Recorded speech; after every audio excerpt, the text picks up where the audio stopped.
Y a su nombre, hermanos. Cristo vive. Y porque Él vive, nosotros también vivimos. Él vive, nosotros vivimos también. Y aquí estamos en esta noche, en esa reverencia al Señor, sabiendo que Dios está aquí. ¿Cuántos creen que Dios está aquí? Él está aquí. Él dijo: donde están 2 o 3 congregados en mi nombre, allí estoy yo en medio de ellos. Allí estoy yo en medio de ellos. Él está aquí en medio de nosotros. Aunque tú no lo veas, Él está aquí.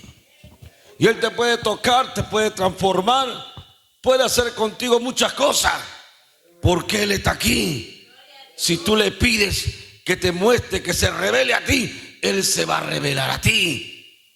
Porque Él está buscando un corazón contrito, un corazón humillado que se acerque a Él, reconociendo su pecado, reconociendo su maldad, su iniquidad.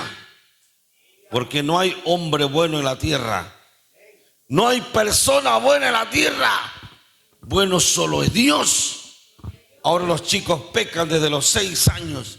Hoy hay niños en el infierno desde los 6 años. Hay niños que han caído en el infierno porque ya niños de 7, 8 años ya están haciendo barbaridad y media con el pecado. Jovencitos de 11, 10 años ya están yendo hacia los prostíbulos, ya están haciendo cochinada y media. Por eso que en el infierno hoy hay un montón de gente ya. Antes solamente los jóvenes iban al infierno, los pecadores que morían a los 12 años.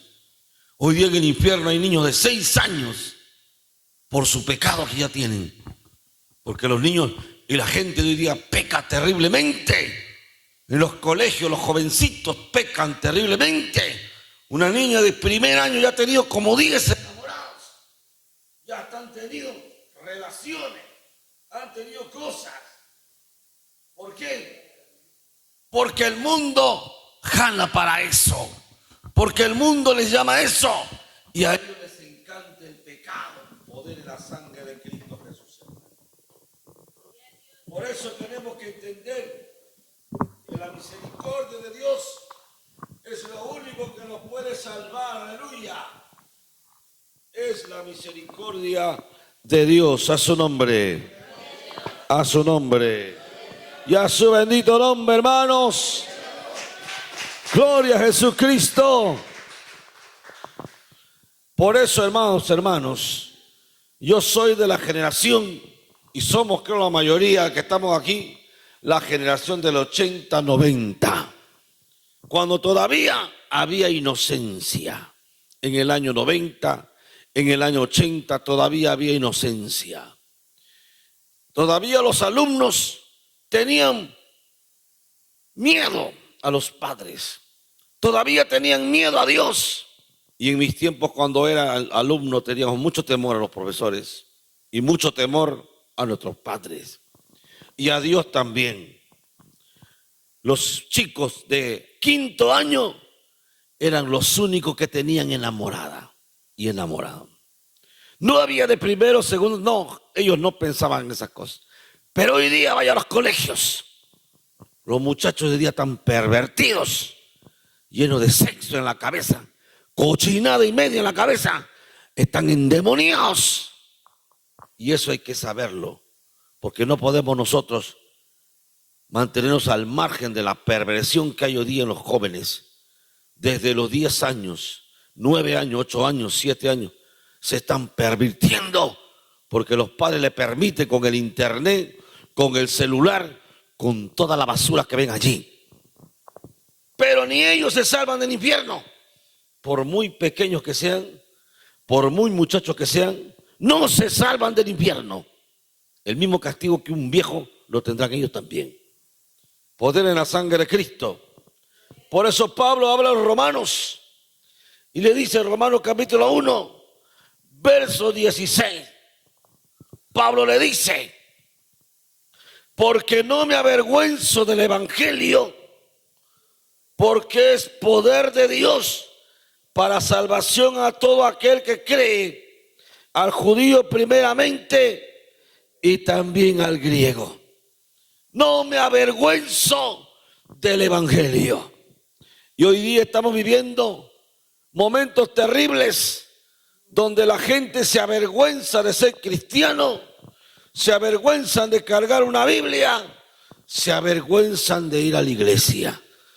Son capaces la gente del mundo de agarrar una botella, de orinarse por ahí desvergonzadamente, de emborracharse y de hacer escándalo, pero no son capaces de entrar a una iglesia, hermano.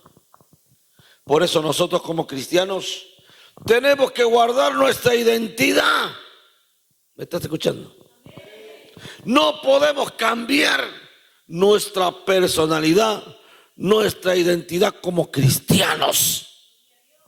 Y todo aquel que se enfrente al cristianismo, hay que ponerle el dedo en la cara, hermano. Poder en la sangre de Cristo Jesús. Yo me acuerdo cuando estábamos construyendo la iglesia, un vecino se opuso y vino a buscar problemas y a hacer pleito a la iglesia. Y vino a pegarme a mí, hermano. Vino, me acuerdo. Yo estaba allí con un hermano anciano. Que estaría, no sé cómo estaría ese muchacho, pero era un joven, fuerte. Usted sabe, como pastores nosotros no peleamos, pero nosotros tenemos palabras para decirle a alguien. Y yo, hermano, yo no soy de pelear con nadie, jamás, pero en las cosas de Dios soy bien celoso. Y le dije: varón, no te tengo miedo a ti, porque venía amenazante, no te tengo miedo. Ojo, no voy a pelear contigo, pero yo no te tengo miedo. Mírame bien, yo no te tengo miedo. El hombre se quedó como asustado, se quedó anonadado, se quedó como impactado. No sé qué le habrá pasado. A la semana me enteré que estaba en el hospital muriéndose, hermano. Yo nunca le decía nada malo a ese muchacho. Pero hay gente que es malcriada con la iglesia. Hay gente que cree que pueden hacer lo que le dé la gana cuando van a la iglesia, o que pueden enfrentarse a la iglesia sin que le venga el castigo de Dios. Pero nosotros como pastores tenemos que poner el dedo en la frente. No te metas con la obra porque Dios te va a castigar. No te metas con la obra porque el juicio viene sobre tu cabeza. Y no hay gente que haga eso, que no reciba castigo de Dios. Por eso hay que guardarnos en nuestro porte como hermanos. Pero cuando toque defender el evangelio, tú tienes que defenderlo. Poder en la sangre de Cristo. Porque hay gente que va a la iglesia solamente a buscar enamorada. Van a la iglesia solamente a hacer tonterías. Oye, hermano, en la iglesia había un jovencito de 23 años aproximadamente. Y en la iglesia, lo permitimos en la iglesia. Enamoró a 3 hermanas. Con las 3 se había hecho enamorada. Con una andaba en la noche, a la otra la buscaba en el día y a la otra la buscaba en la tarde. Hasta que yo me enteré, hermano. Yo me enteré, y cuando fui y dice el Señor: hermana, ¿es cierto? Sí, pastor. Hermana, ¿es cierto? Sí, pastor. Hermana, ¿es cierto? Sí, pastor. Ah, listo, no quiero hacer nada más. ¿Dónde está? Y lo encontré en la iglesia. Estaba bien sentado ahí. Ven acá, hermano, quiero hablar contigo. Tú le has hecho a esta chica, con esta chica, y te has metido con esta chica. Ahorita mismo sales por la puerta antes que te traiga la policía. Ahorita mismo te me sales por esa puerta. Pero pastor, sale, hermano, ahorita, no me váyase. Fue la única persona que he votado de la iglesia. Porque solamente había llegado a enamorar a las chicas. Y él piensa que nadie se va a enterar. Aquí está Dios. Les dije al principio, aquí está Dios. Y no hay nada oculto. No hay nadie que pueda hacer las cosas ocultamente aquí. Dios está aquí. A su nombre. A su nombre. Y a su nombre. Cristo vive. Y ese varón ahorita está en la cárcel con la pena máxima. ¿Cuál es la pena máxima? Cadena perpetua. Porque así como se metió a enamorar en la iglesia, andaba enamorando a una niña de 14 años en el colegio. Y los padres lo denunciaron por acoso y violación y lo metieron a la cárcel. Y hasta ahorita está con cadena perpetua. No va a salir nunca de ahí. Porque la gente piensa que puede hacer lo que le dé la gana sin que le vengan las consecuencias. Poder en la sangre de Cristo Jesús. Hay que tener celo por las cosas de Dios. No podemos tener blandos en la iglesia. Permitir que hagan lo que le da la gana. Los muchachos, las muchachas, hay hasta hombres mañosos en las iglesias que andan enamorando a las mujeres de la iglesia. Y yo tuve que también sacar a 2 mañosos de la iglesia que andaban enamorando a mujeres casadas. Lo llamé también, hermano, ¿qué pasa contigo? Tú eres un hombre que vas a tener 70 años y andas en cochinadas. ¿Qué pasa? ¿Por qué te se enamoran a esa hermana? ¿Por qué a esa hermana? Ya, hermanito, vete por favor. Hay gente que va hacia la iglesia, hermano, y no se han arrepentido. Y están sentados en la iglesia, aplauden, cantan al Señor, pero su mente está llena de asquerosidad e inmundicia. No me avergüenzo del evangelio, porque es poder de Dios. Por eso dice Pablo en el siguiente versículo, porque el evangelio se recibe, el evangelio se ve por la fe. Por la fe se revela a las personas. El que cree se revela por la fe. Las señoritas de hoy, qué terrible, las niñas de hoy en el colegio. No hay niña que no haya tenido por lo menos 5 enamorados en 3er año. Me da mucha pena la perversión que hay en los jóvenes de hoy. Pero esas niñas, ¿cómo acaban? Acaban con SIDA a los 20 años. Acaban con enfermedades irreversibles a los 20 años. Ellos piensan que es normal jugar con su cuerpo, que pueden hacer lo que les da la gana sin que les venga el castigo. Tarde o temprano les viene el castigo, hermano, a esos jóvenes. Muchos hermanos o jóvenes de la iglesia llegaron a la iglesia a los 30 años con SIDA, con cáncer. Podridos llegaron, hermano, muchos jóvenes, porque han vivido una vida asquerosa, llena de sexo, de inmundicia, y han llegado desgraciados a su vida. Qué triste es cuando alguien se mete en esa vida y termina así. Pero para eso nos llamó el Señor, para mostrar el poder del evangelio. ¿Hasta aquí, hermano? Para mostrar el poder del evangelio. Porque el evangelio es poder para todo el que cree. Punto 1, tienes que creer. Si no crees, no habrá ningún resultado. ¿Están aquí, hermano? A su nombre, a su nombre y a su nombre, hermanos. Poder en la sangre de Cristo Jesús. Primera de Crónicas 29. Busque Primera de Crónicas 29:12. Hoy día sí lo voy a hacer trabajar un poquito. Primera de Crónicas 29:12. En la mano de Dios está la fuerza y el poder. Eso hay que entenderlo. Y aún añade la riqueza, ¿no? ¿Y qué más añade ahí? La riqueza, ¿y qué más? La gloria. O sea, la gloria significa la honra. Dios da la honra a quien Él quiere, da la gloria a quien Él quiere. 11. Tuya es, oh Jehová, ¿qué cosa? La magnificencia. Tuyo es el poder, ¿qué más? Tuya es la gloria, ¿qué más? Tuya es la victoria, ¿qué más? Tuyo es el honor, porque todas las cosas que están en los cielos y en la tierra son tuyas. Tuyo, oh Jehová, es el reino. Tú eres excelso sobre todos. Palabras de David. Palabras de David. Un hombre de fe. David no era cualquier hombre. David se iba con sus ovejas al campo.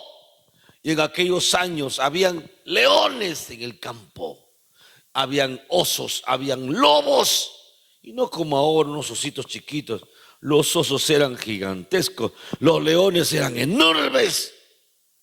Y yo no sé cómo su papá de David pudo mandar al pequeño David, por decir que tenía 17 años, pudo mandarlo a ver las ovejas. Prácticamente lo mandó a la muerte, ¿no? Isaí parecía que no amaba a David. Por eso que David escribe en los Salmos: aunque tu padre y tu madre te dejaren, con todo Jehová te recogerá. Isaí tenía varios hijos, pero cuando vino el profeta Samuel y le dijo: ¿dónde están tus hijos? Isaí sacó a todos sus hijos y le dijo: estos son todos. Pero no sacó a David. Y Samuel le dijo: estos no son todos. Isaí dijo: sí son todos. No, no son todos. Ah, verdad, tengo uno, pero ese está con las ovejas. Fíjese cómo un papá, olvidándose de su hijo pequeño, el pequeño de todos, el Benjamín de todos era David.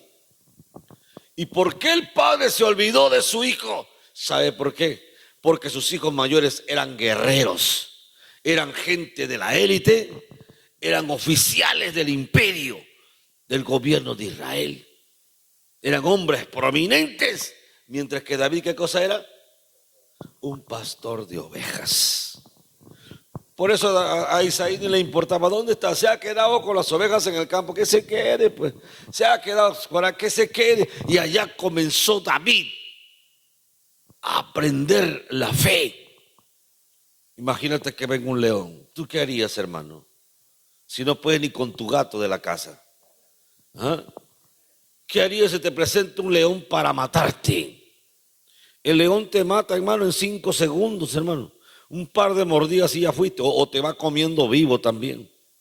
Cuando el león atrapa a la presa a una velocidad, y a una velocidad también, si quiere lo mata, si no juega con él. Y David tenía que prepararse para luchar, pero esa lucha no era con fuerza, no es con espada, no es con ejército, sino con el poder del Espíritu Santo. De ahí viene la frase de David. Entendemos que David conocía el poder del evangelio, el poder de la gracia y la misericordia de Dios. Aleluya. Por eso cuando se encontró con Goliat, ¿qué dijo?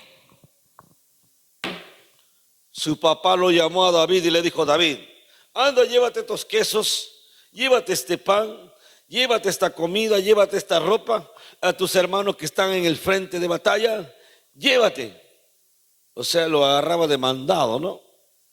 Y David fue, porque David era obediente, amaba a Dios y tenía que amar a sus padres a pesar de todo. Fue llevando. Y cuando llega al campamento, se da cuenta que hay un gigante que está insultando a Dios. Y comienza a maldecir al Dios de Israel. Y a David le entró un celo terrible. Y David dejó las cosas a un costado y dijo: ¿quién es ese filisteo incircunciso que viene a hablar mal del Dios de Israel, a blasfemar? ¿Quién es ese? Y le preguntó a sus hermanos: ¿quién es? Y sus hermanos le contestaron: ¿a ti qué te importa, David? Anda, vete a cuidar las ovejas. Así le dijeron a David. ¿Has venido para burlarte de nosotros? No, le dijo, pero ¿cómo permiten que ese hombre, que ese gigante blasfeme contra nuestro Dios? Y se molestó. Y David se fue a hablar con el rey. Mejor dicho, lo acusaron con el rey a David. Saúl, el hijo de Isaí, hay un hijo de Isaí que está ahí gritando que somos unos cobardes y por qué no matamos a ese gigante, o tú lo llamas o nosotros le pegamos. Y Saúl llamó a David porque estaba haciendo un escándalo. ¿Por qué estaba haciendo un escándalo, David, hermano? Saúl lo manda a llamar y le dice: ¿por qué estás haciendo este escándalo? Y David le dice: ¿acaso no hay nadie que defienda al Dios de Israel? ¿Por qué permiten que ese hombre blasfeme? Yo voy a luchar contra él y yo lo voy a matar. Y Saúl le dijo: tú eres un niño, todavía eres un chibolo.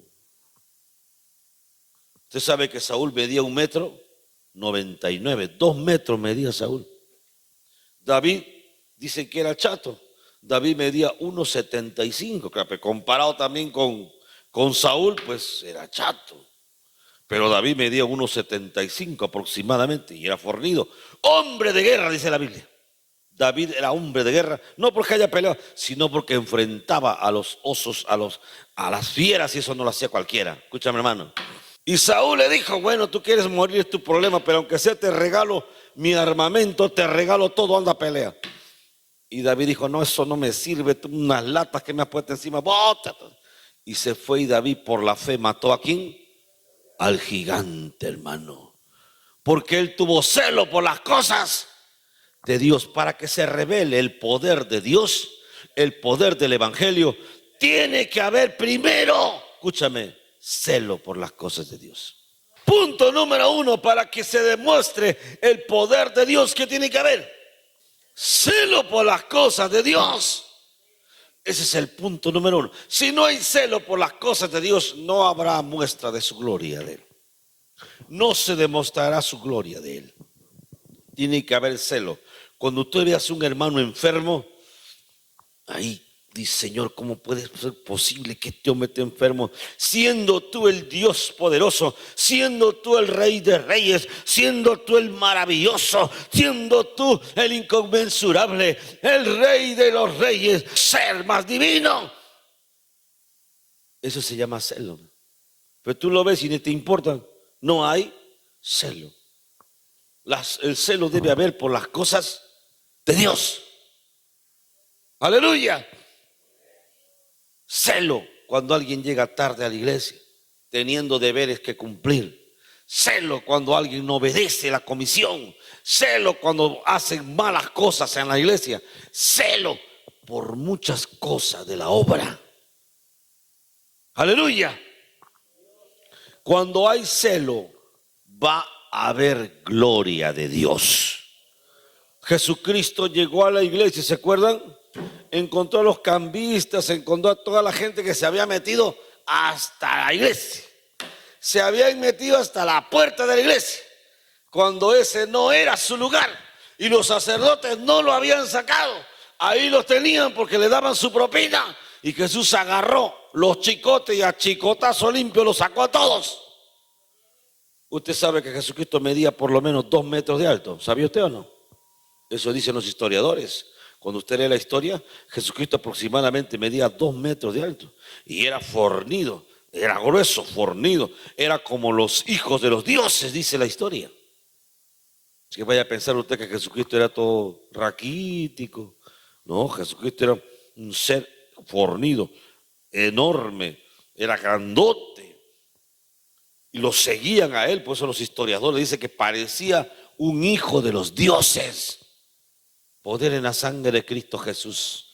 Ahora entiendo cómo volcó las mesas, sacó a todos los comerciantes. A ver, anda tú, bota a los comerciantes del mercado. No puede ni con el primero. Te sacan volando de ahí entre 5. Y Jesús sacó a todito, lo botó. Pues si era grandazo también, pues ¿quién iba a te contar? Eso fue el celo. Por eso la Biblia dice, escrito está, el celo de tu casa me consume. Y el celo es hacer que las cosas de Dios sean correctas y aún más que sean mejores en el tiempo, y se mejore y se avance y se desarrolle en el tiempo para la gloria de Dios. A su nombre, a su nombre y a su nombre, hermanos. Poder en la sangre de Cristo Jesús.